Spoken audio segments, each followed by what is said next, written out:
जून 2020 गलवान घाटी में चीनी और भारतीय सैनिकों के बीच झड़प हुई। भारत के कई जवान शहीद हो गए।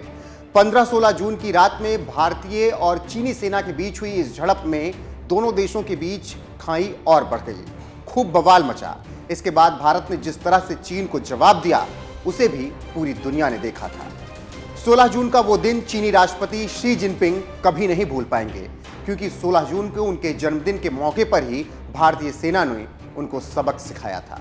जी हां, पूर्व army chief general Manoj Mukund Naravane ने अपनी ऑटोबायोग्राफी में इस झड़प को लेकर खुलासा किया है और 20 सैनिकों की शहादत को याद करते हुए लिखा है कि यह मेरे पूरे करियर के सबसे दुखद दिनों में से एक था। 16 जून चीनी राष्ट्रपति शी जिनपिंग का जन्मदिन होता है। यह ऐसा दिन नहीं है जिसे वो जल्द ही भूल जाएंगे।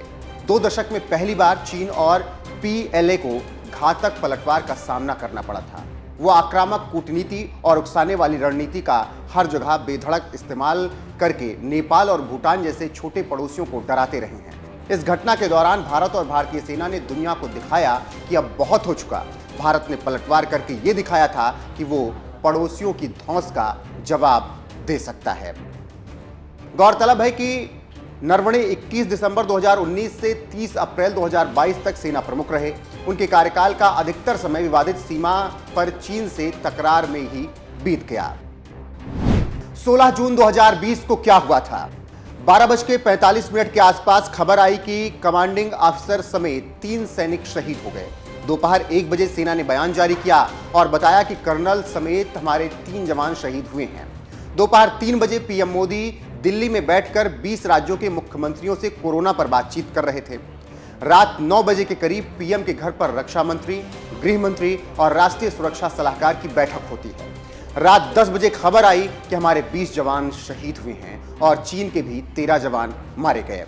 इसके बाद भारतीय सेना ने पलटवार इतना तेज किया था कि चीन और जिनपिंग को कुछ समझ ही नहीं आया था। चीन के कई सैनिकों को मार गिराया गया, लेकिन दुनिया के सामने चीन दिखाता रहा कि उसके सैनिक नहीं मारे गए। हालांकि भारत ने जिस तरह से पलटवार कर ड्रैगन को डराया था, अब उसी बात को पूर्व army chief general Manoj Mukund Naravane ने अपनी ऑटोबायोग्राफी 4 स्टार्स ऑफ डेस्टिनी में लिखा है और बखूबी बताया है कि उस दिन क्या कुछ हुआ था, और यह भी जिक्र किया है कि जिनपिंग 16 जून की वो रात कभी नहीं भूल पाएंगे। फिलहाल इस झड़प को 3 साल से ज्यादा हो चुके हैं, लेकिन अभी भी दोनों देशों के बीच तकरार जारी है। भारतीय सेना ने चीन बॉर्डर पर वास्तविक नियंत्रण रेखा यानी LAC पर निगरानी बढ़ा दी है। लद्दाख में तैनात सेना के जवान गलवान घाटी और आसपास के इलाकों में लगातार पेट्रोलिंग कर रहे हैं। ऐसे में भारतीय सेना के पलटवार को लेकर आपका क्या कुछ कहना है, कमेंट करके अपनी राय हमें जरूर बताएं। साथ ही मनोज मुकुंद नरवणे ने जिस तरीके से ऑटोबायोग्राफी में 2020 गलवान झड़प का जिक्र किया है, उसको लेकर आपका क्या कुछ कहना है, उस पर भी आप अपनी राय हमें दे सकते हैं।